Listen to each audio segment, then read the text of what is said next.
Nun dumateng para tresna giaran pendapi kapustakan Jawi. Keparenga kula pun wiyanat maca tresna ngaturaken sugeng pepanggihan malih kelayan giaran menika ingkang enggal menika keparenga kula badhe ngaturaken satunggaling cariyos ingkang asesirah Kiai Gondo Ludiro Arangsang. Dados menika pamriksa bilih cariyos menika taksih wonten perangan sempalaning giaran Aringgit Purwo. Ing wasana sumangga Kiai Gondo Ludiro Arangsang menika badhe enggal saged biar-biarsakaken alan dados ning kauningan bilih cariyos menika sampun pinacak wonten ing kalawarti basa Jawi dening panjenenganipun Swadi Hadi Kartoso. Para miyarsa, kaliyan kula pun wiyanat maca tresna giaran menika enggal badhe saged tinampi usana sumangga.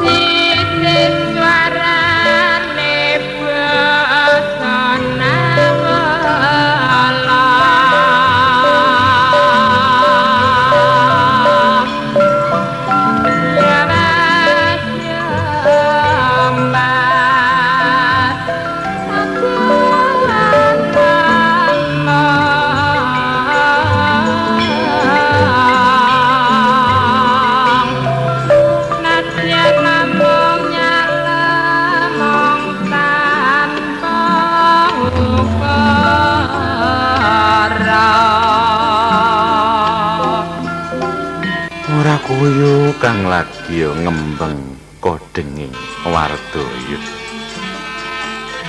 Ora kaya kang lagi ngembeng kodenging Wardaya.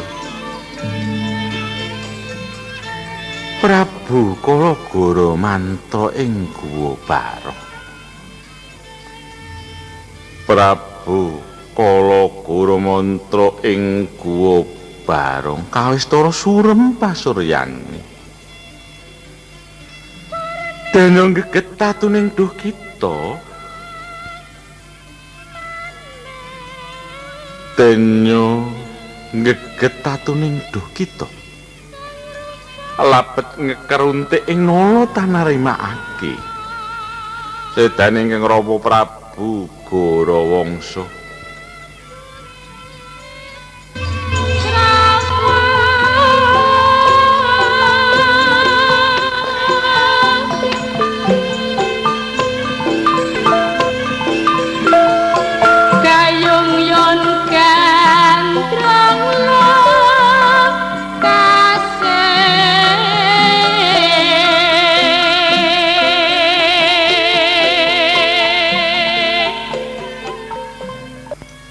Kedadak kesaru suwane patih Goropati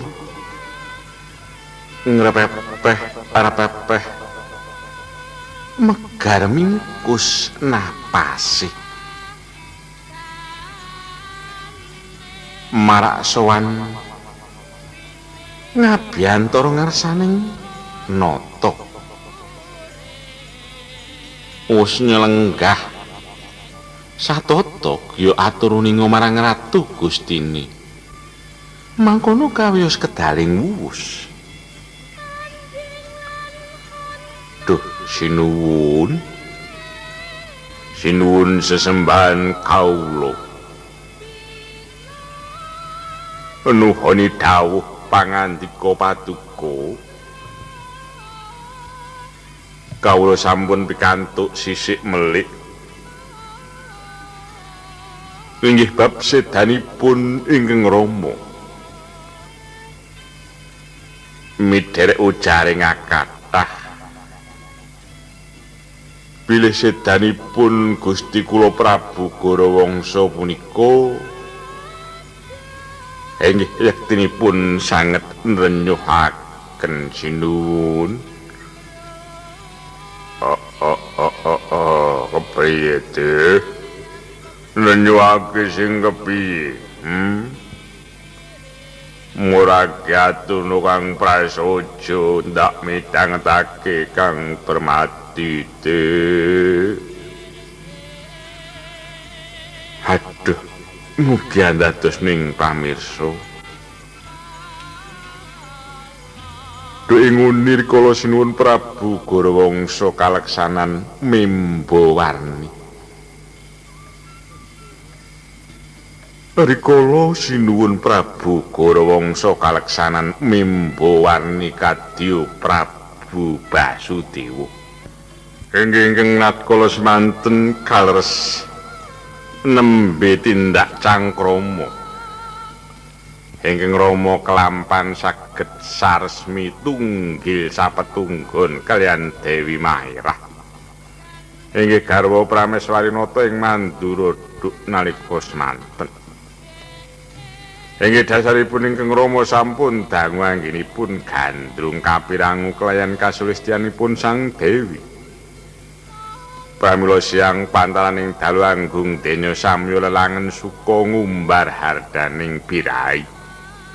Nanging sinuwun dumadakan Harya Prabu Rukma inggih kadangipun Taruna Prabu Basudewa mrika.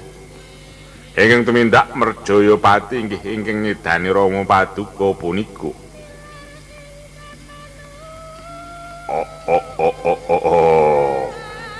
Keparat Prabu Rukma ya dadi anggone nyedani Kanjeng Rama kuwi saben ingkang nyedani ya si keparat Harya Prabu kuwi teh.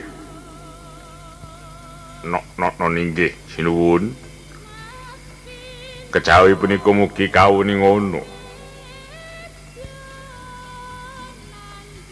Bilih Rama anggenipun lelangen suka saresmi kaliyan Dewi Mairah. Nurunaken putra kakung ingkang peparap Kongso. Ananggih kadang Paduka nunggil Rama menika. Dene Prameswari nata Mandura punika duk nalika semanten ugi lajeng seda kunduran. Inggih sasampunipun pun Kongso kalairaken. Wasana kadang Paduka pun Kongso kaken putra dene nata Mandura anglenggahi ksatриyan Sengkapura. Alajeng pun Kongso ngucik keprabon Mandura nanging inggih saking julikipun putra Mandura punika Krasana dalah Narayana. Okasan kadang Paduka kapejan wondene semangke. Krasana sampun gumantos ngrenggani keprabon jejuluk Prabu Baladewa sinuwun.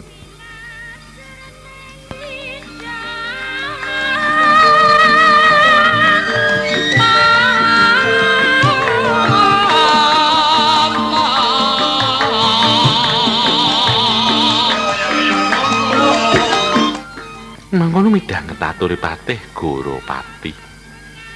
Sakala kebranang wedukane Prabu Kala Goramantra.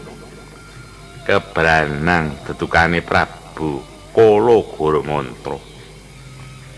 Netra andik angatirah waja gathik gumbala ngandha-andha. Durung kongsi kawijil pangandikane wis keslak ature Patih Gorapati sarwi manembah. Duh sinuwun, kula aturi sareh rumiyin sinuwun. Jer taksih wonten cara sanes. Taksih wonten cara sanes kangge males sedanipun ingkang Rama saha kadang Paduka sinuwun. Inggih bebasan utang wirang nyaur wirang utang pati inggih kedah nyaur pecah.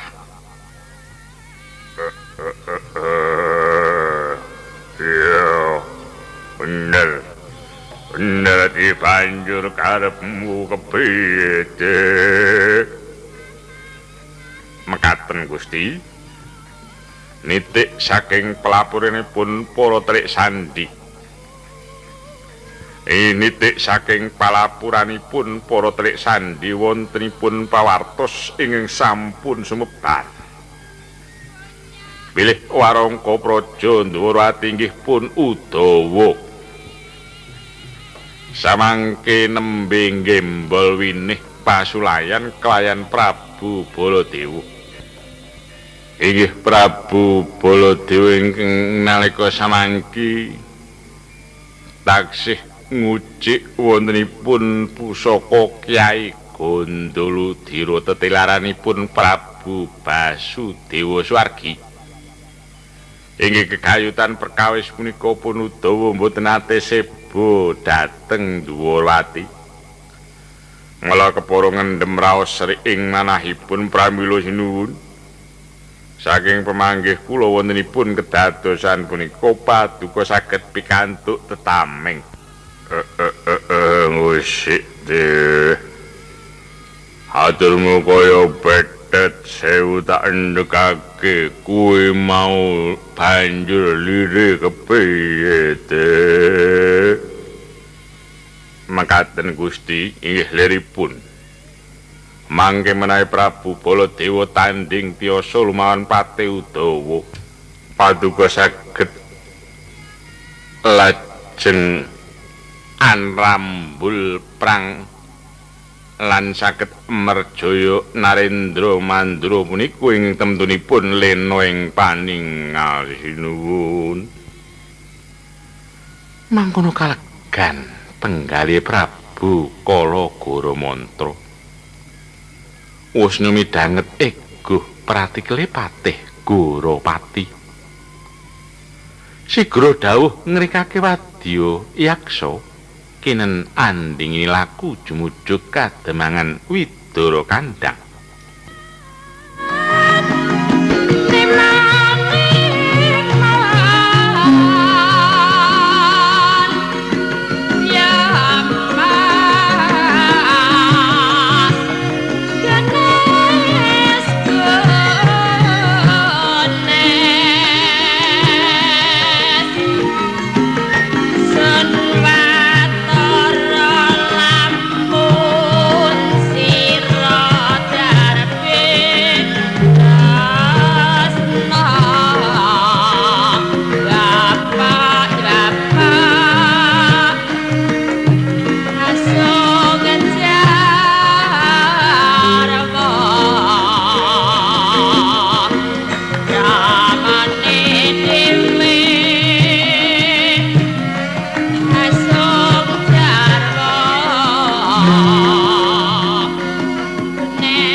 Sigeg lakune bebarisan kang saka Guwa Barung. Gandya kang winursita rakaya kang ngembeng kodenging nala ing kademangan Widara Kandhang. Ing kademangan Widara Kandhang Patih Udawa dina-dina delek-delek ngalamuning ati.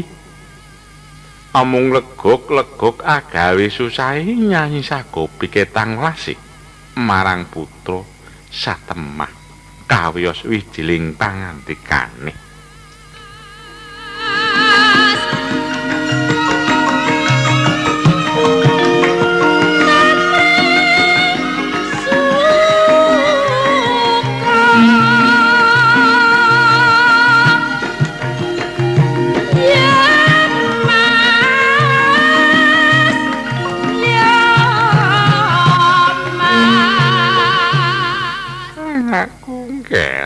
Udawa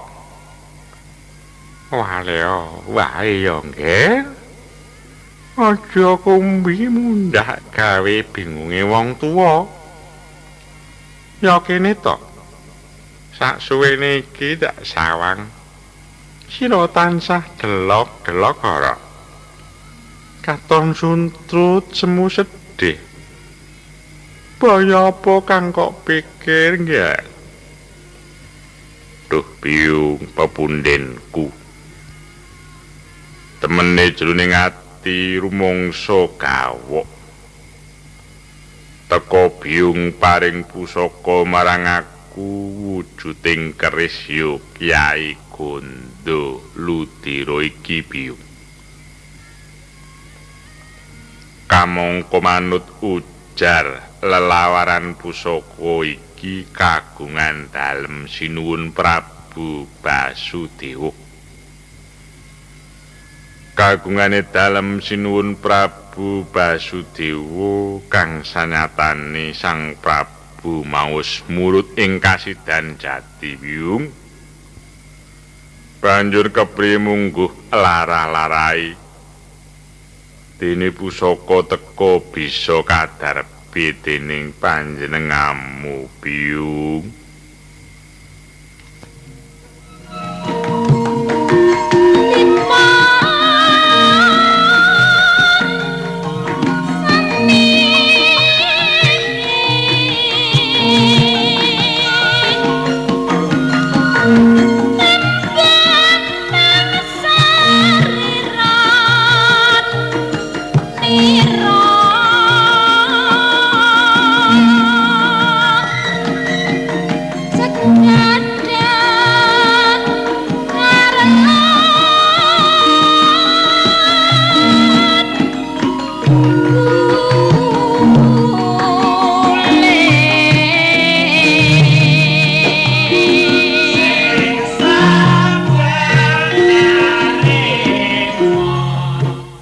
Midanget pitakoning putra sapandurat Nyai Sagopi datan bisa kemecap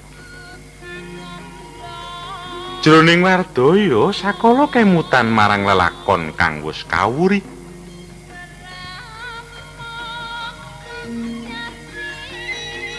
Kemutan marang lelakon kang wis kawuri. Lugune Nyai Sagopi duk ing nguni. Mula tilas garwa sesingitane Prabu Basudewa. Nyai Sagopi duk ing nguni mula tilas garwa sesingitane Prabu Basudewa.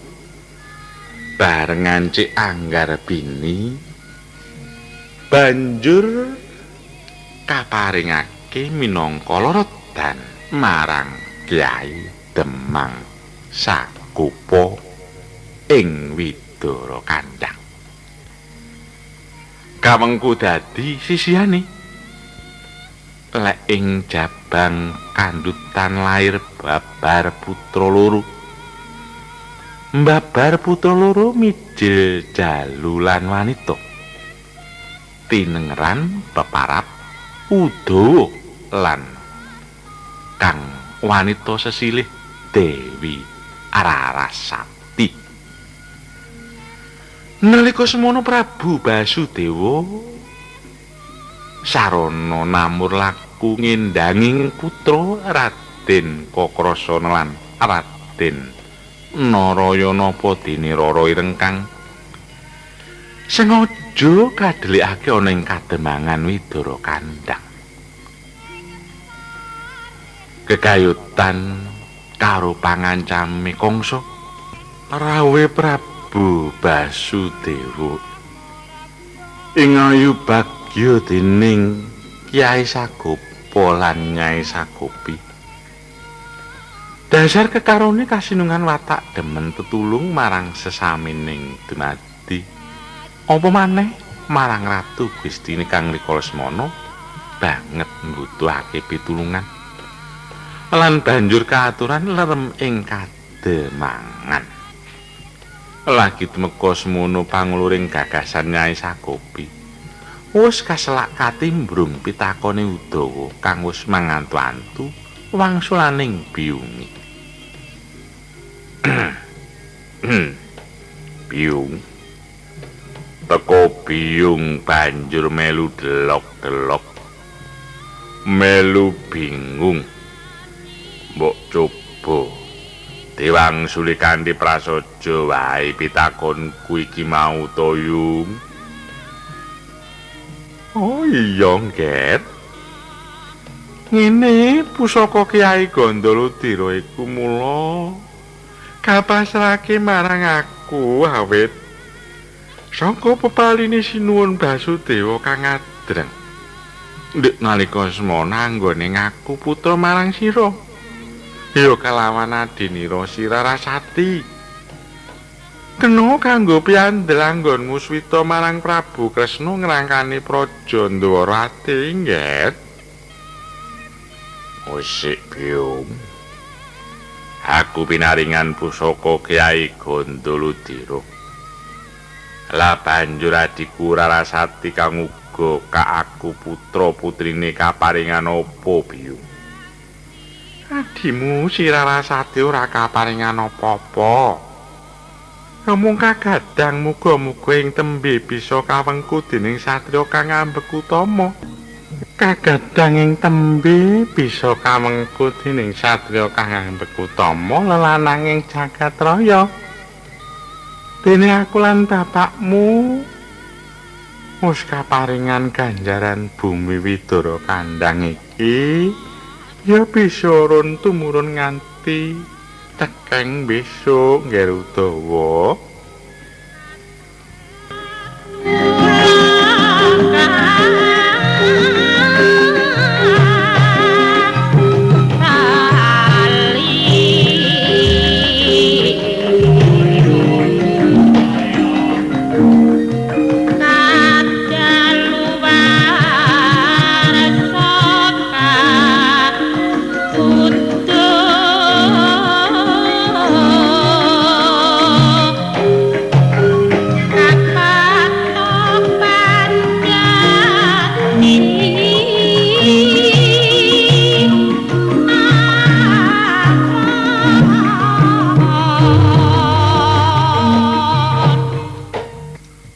Durung purna anggone padha wawan pangandikan. Kedadak kesaru rawuhe Prabu Baladewa. Kesaru rawuhe Prabu Baladewa kang tanpa cecala. Saperlu nalesih dununge Kyai Gandhaladira pusaka pepundhen Mandura. Pusaka mau arsa kapundhut bali. Tindake sinamudana satataning kekadangan. Jejering Kadang Werda tanggape marang Kadang Taruna. Nyikip wigatining sedya kineker jroning wardaya. Wis lenggah sak pejagongan Prabu Baladewa murwani pangandikan. Aris kawya sing wuwus.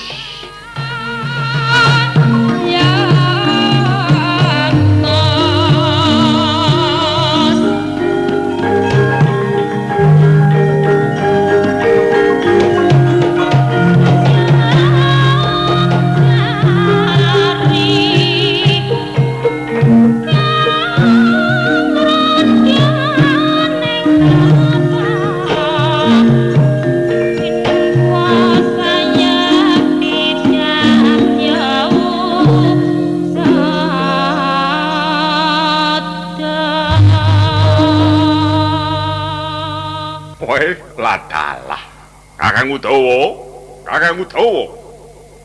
bareng aku mandeng kowe bareng panjenengan ingsun mandeng marang sira sapandurat panjawangku saya cetha tan siwah sarambut lan swargi Kanjeng Rama Prabu Basudewa sakolemut nyata lamun maksih nunggal andharake Kakang Udawa.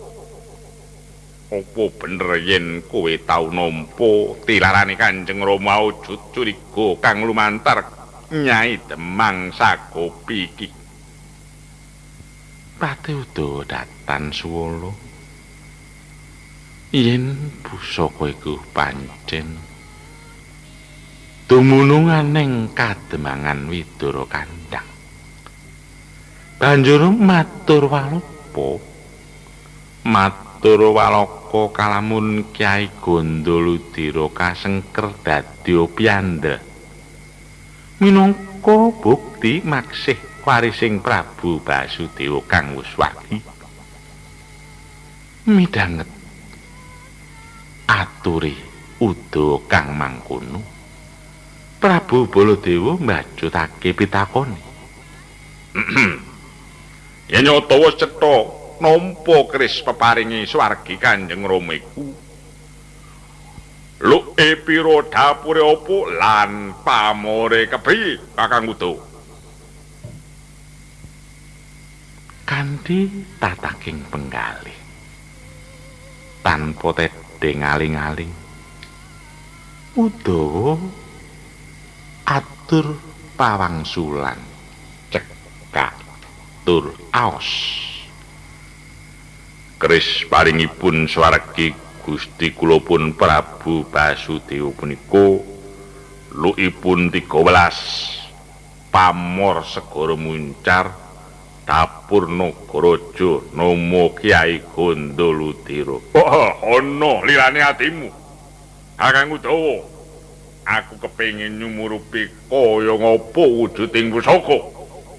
Aduh Gusti, bepaling keng kula tampi curiga mboten kepareng kaunus menawi mboten wonten salebeting bebaya. Kula ajrih menawi ngantos nerak mewaler. Pramila kepeksa mboten saged ngaturaken Gusti.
Hata muntap tukane Prabu Baladewa.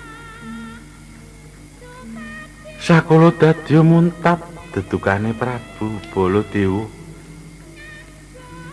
Dasar kasinungan watak brangasan mula tanpa taha-taha. Pati Udawa arsa tinempiling sakayange. Rahayune Pati Udawa bisa enduh nganti Prabu Baladewa meh kejungkel dhewe. Banjur balik ngrangsang ngarsa njambak rikma. Nanging Udawa cukat ngindani mundur sepecak lan angkis pangrangsange Prabu Baladewa. Kang nalika semana katon saya waringuten. Tandange saya nggegirisi. Tandange saya nggegirisi. Sirna Purwa duk sinaning griya.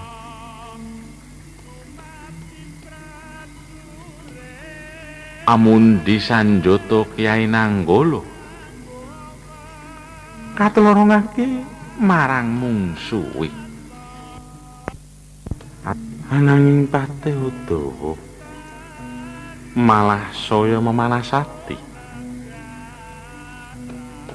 Ngledek sarta mremre kadya tandange urih. Aniga pusaka keris Gandaludira kinarya nangkis cumloroting Nanggala. Ngauta campuing Nanggala kang kinarocok pucuking curiga Gandaludira. Mahanani prahara tempuking barat lesus gegenturan. Ambuncang Udawa kabirating samirana.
Angambali ing paragan Pati Udawa wis jumangkah bali ing pabaratan.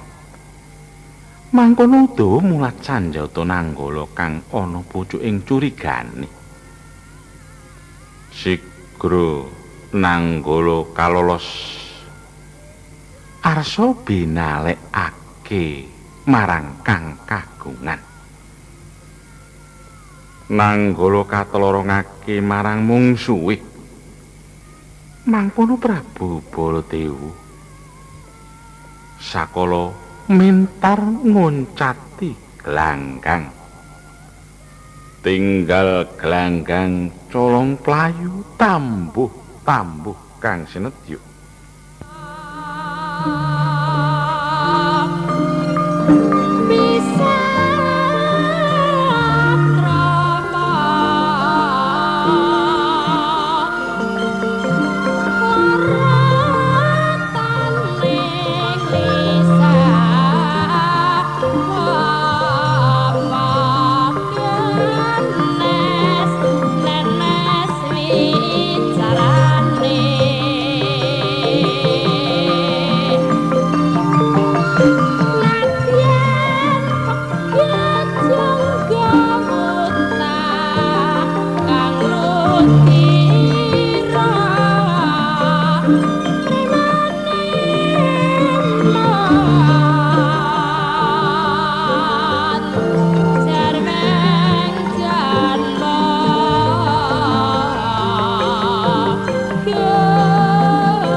Kocap Sri Bathara Kresna. Sri Bathara Kresna kang lagi milang-miling mulat saka Ndirgantara. Pirsa playune Kang Raka Prabu Baladewa kang sajak kacipuan ninggal payudan. Sigra cumlorot marepeki kang lagi karenggosan. Kang melar bingkus napasi. Mula kanthi ngeget eseming polatan. Prabu Kresna gupuh amur wani pangandikan. Loh, wonten migatos punapa? Wonten migatos punapa dene Koko Prabu katingal mlajar Koko Prabu? Kok kados wonten sato galak ingkang bujung-bujung ora? Sumangga kaparenga kula aturi nyarahaken penggalih sawetawis Koko Prabu.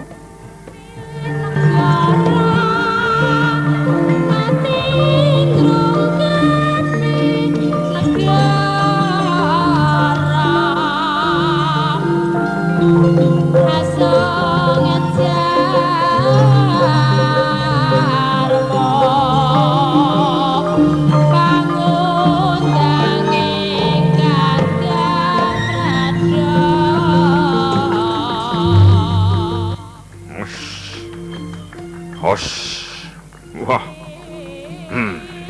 Pun kakang lumayu iki mau. Ora marga kebujung satu galak. Nanging kae lho. Si parat utawa kae. Kang arep nlorongake pusakaning Sun Kyai Nenggala. Lho, Koko Prabu. Panjenengan rak sampun kula aturi wewengan to Koko Prabu. Wah, sampun ngucik-ucik pusaka Gandaludira. Jar Koko Prabu rak sampun kagungan pusaka kalih. Nggih to, tur ampuh-ampuh. Bener ngene kamu Yai. Angin saiki pusakaku mung kari siji. Lho, lajeng ingkang setunggal wonten pundi? Punapa saweg dipun jamasi to Koko Prabu? Wah, kok jamasi ketemu pirang perkara. Nah Kyai Nenggala saiki wis krampas dening separat dawa kae. Oh, mekaten to Koko Prabu. Weh, lah teko ngewak-ewakake temen. Ingatasipun Koko Prabu menika rak kelebet tukang ngrampas ugi. Mesinipun rak inggih saged gantos ngrampas Gandaludira saking ngastanipun Punudawa. Teko kok malah karumiyinan pusaka Nenggala ingkang kerampas Punudawa menika kados pundi Koko Prabu? Wah. Pun kakang mentas perangan karo Udawa. Aku kalah. Wah, Udawa bocah desa. Udawa bocah desa Saso. Lemek kloso. Juan keparat tenan. Mako njaluk pitulunganmu, Yai. Jalukno bali nenggalaku kang kerampas Udawa kae. Inggih. Kula purun dipun utus Koko Prabu. Mugi sagah ngunduraken pusaka Kyai Nenggala. Nanging Kau Prabu ki kedah sagah prasetya mboten badhe ngucik pusaka Gundaludira peparingipun Kanjeng Rama Swardi Kau Prabu.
Yo, Yai, pun kakang prastu ing janji ora bakal ngucik-ucik meneh pusaka kang wis keparengake marang si Udawa.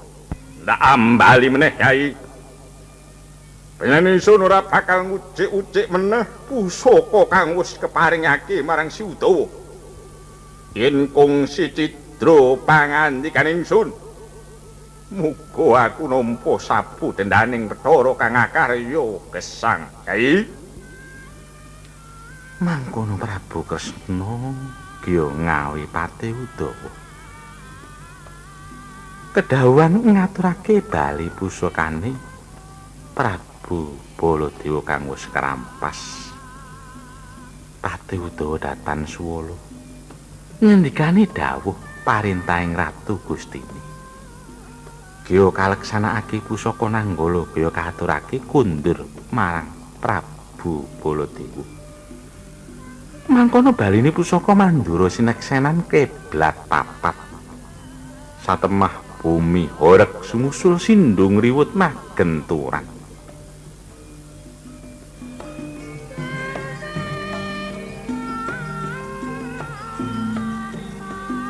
Wau to sasirnaning prahara pranyatana udan salah mangsa ngriwis-riwis ing unet ganda arum ngambar-ambar sumerbak sak kademangan Widara Kadhak. Pratandha kalamun pepaline Prabu Baladewa sineksenan dening Jawata.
wis entuk siji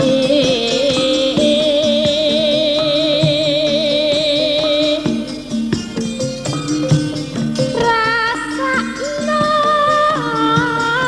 piti ning wang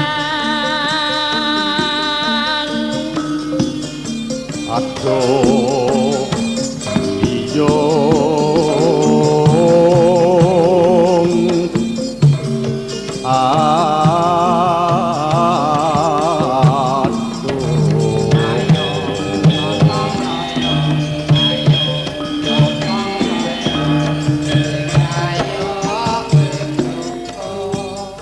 ambalene kondo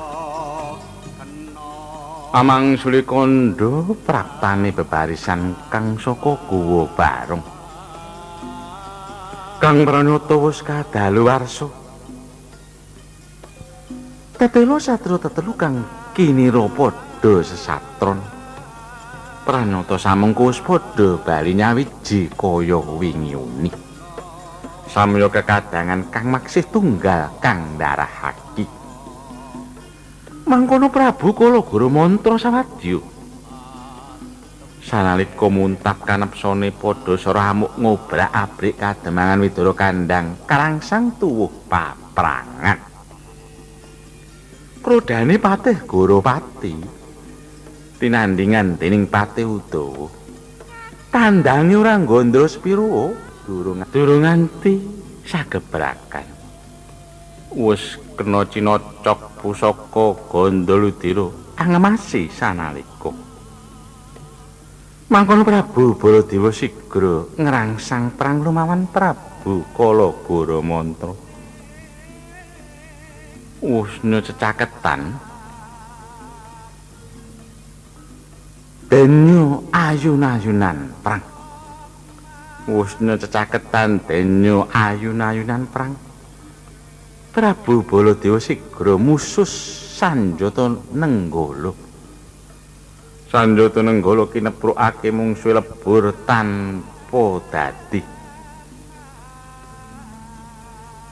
para gegeduging wadya bala bajingah pating jalerit sambat mati kena prabawaning pusaka Nanggala kang isure padha keplayu bali menyang Guwa Barong mangkono sasirnaning reretuing Widara Kandhang Prabu Baladewa kadang padha kondur suwang-suwang mring negarane dewi-dewi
Poros Tresno giaran pendapi kapustakan Jawi. Namung semanten lelangen Aringgit Purwa ingkang asesirah Yai Gondo Ludira Rangsang.